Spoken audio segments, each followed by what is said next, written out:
bonsoir. Bonsoir. Je m'appelle Jean-Jacques.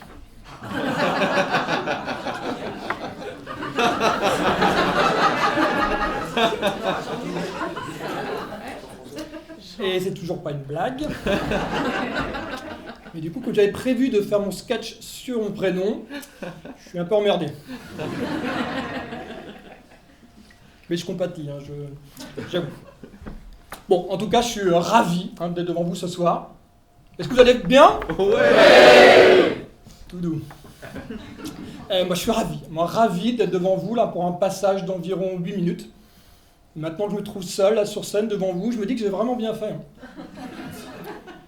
Alors, j'ai vraiment bien fait une grosse connerie. Oui.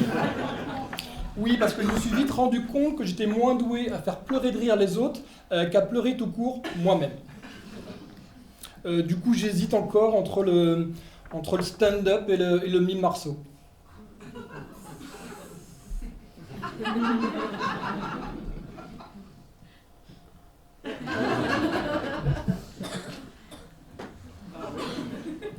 Voilà. Ne vous inquiétez pas, je suis suivi en thérapie, hein, évidemment. Et mon psy, d'ailleurs, commence toujours par la même chose. Bonjour Jean-Jacques. Avec quoi tu viens aujourd'hui? Oui. Je viens avec moins de cheveux. Oui, j'ai commencé ma thérapie parce que je perdais mes cheveux. Et du coup, j'étais moins désirable. Et comme j'étais moins désirable, ça m'angoissait. Et comme j'étais angoissé, ça me faisait perdre mes cheveux. Et comme je perdais mes cheveux, alors ça s'arrêtait plus. Hein, c'est un peu comme l'histoire de l'œuf et de la poule. Intéressant. Ou devrais-tu dire comme l'histoire du crâne d'œuf et de la poulette que tu voudrais séduire? Voilà. Bon, ça n'a pas été très concluant, hein, ni pour les cheveux, ni pour les blagues du psy. Mais bon, comme disait ma grand-mère, oui, ma grand-mère Jeanne, quelqu'un connaît ma grand-mère Jeanne? Ma grand-mère Jeanne me répétait toujours, et elle me disait Jean-Jacques, Jean-Jacques, Jean-Jacques, Jean. Alors j'arrive pas à faire ma grand-mère.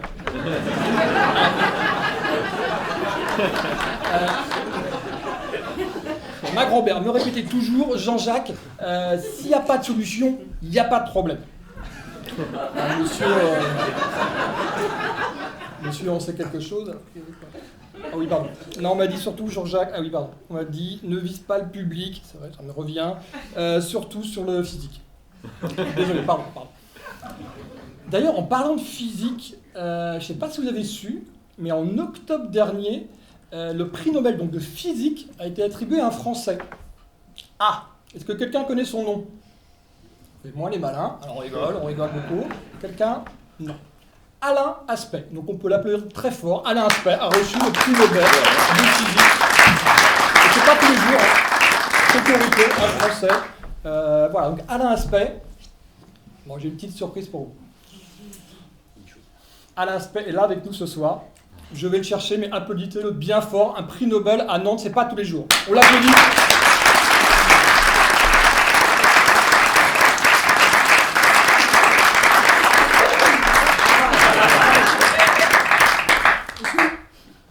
Bonsoir, petits électrons.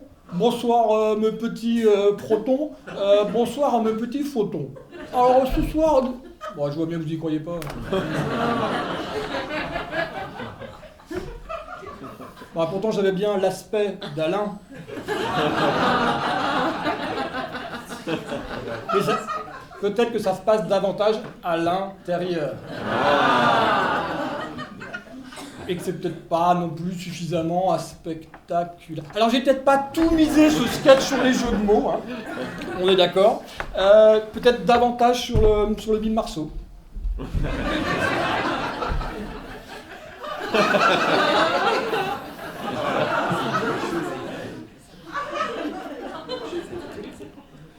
Voilà. Bon, revenons donc à notre ami Alain Aspect, hein, qui a gagné le prix Nobel de physique. Mais c'est fou ça, je ne sais pas depuis quand, je dirais peut-être depuis les 2 dernières guerres mondiales, nous les Français, on gagne jamais rien tout seul. Donc il y a également un Américain, John F. Clauser, qui a également remporté le prix Nobel de physique en octobre dernier. Et là où c'est drôle, où est-ce qu'on est d'accord depuis le début, c'est pas fou en termes de drôlerie, on dit alors là, attention. Il y a également un Autrichien qui a remporté le prix Nobel de physique, Anton Zeilinger. Du coup, je me suis dit, Jean-Jacques, où je m'interpelle assez régulièrement. Vous allez voir 2-3 fois. Jean-Jacques, ça, je fais ça. Est-ce que tu connais un autre Autrichien vivant célèbre? À part Arnold Schwarzenegger, on l'a déjà fait. Bon. Alors du coup, j'ai regardé sur le net, où j'ai un peu une vie de merde en ce moment. Donc j'ai regardé, mais c'est fou, mais ils sont tous morts. Mozart, mort. Klimt, mort. Freud, mort. Adolf Hitler, on n'est pas sûr. Bon, bref, revenons à notre trio, donc trio de nobelisés, de Nobel de physique. Donc trio blanc, cisgenre, septuagénaire. Ah oui, il était temps pour eux de récupérer quand même la récompense. Quelqu'un sait combien on gagne pour un prix Nobel de physique? Une idée? 1 million d'euros. 1 million d'euros, bien joué. On peut l'applaudir, c'est la bonne réponse. 1 million d'euros. Bravo. Et à votre avis, pour un Molière? Un Molière, c'est quand même sympa. Un Molière, combien? Voilà, 0. 0 centime. Du coup, je me suis dit, Jean-Jacques, t'aurais peut-être dû faire scientifique.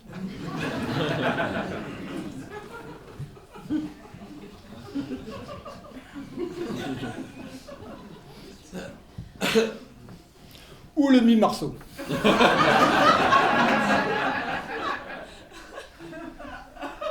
Alors oui, si vous ne rentrez pas dans le délire du mime Marceau, même 8 minutes, ça risque d'être très très long. Je ne le cache pas. Donc revenons à notre ami donc, Alain Aspect, qui a remporté donc, le prix Nobel de physique. Quelqu'un, donc 1 million d'euros la récompense, est-ce qu'on sait pour quelle raison il a été récompensé par ce prix Nobel de physique? Non. Eh bien pour ses expériences prouvant l'intrication quantique. Mais dis-moi, Jamy, qu'est-ce que l'intrication quantique? Eh oui, vrai. L'intrication quantique est un mécanisme où deux particules quantiques sont parfaitement corrélées, quelle que soit la distance qui les sépare. Mais comment ça, Jamy? Eh oui, monsieur et monsieur peuvent être éloignés l'un de l'autre et corrélés. Ou moi, Jamy et... Madame, on peut être corrélés. Corrélés. Corps et les... Comme une poule. Intéressant. Vous devrez dire comme la poulette. Ah oui, ça fait beaucoup de personnages. On est passé de Fred à Jamy, le psy est arrivé. Vous allez voir, c'était peut-être pas ça. On va mettre en place la mécanique. Bon, pour vous expliquer ce qu'est l'intrication quantique, vous allez voir, c'est très simple. Oui, par exemple, j'ai un pote, moi, Brandon, qui vit aux US. On a tous un pote, Brandon, qui vit aux US. Bon. Eh bien, donc, même si on est séparés donc par des milliers de kilomètres, si l'on est parfaitement corrélés, donc Brandon et moi, eh bien, quand il croise Scarlett Johansson, c'est moi qui tombe amoureux. C'est ça, l'intrication quantique. Quand mon pote tic, c'est moi qui ai la trique.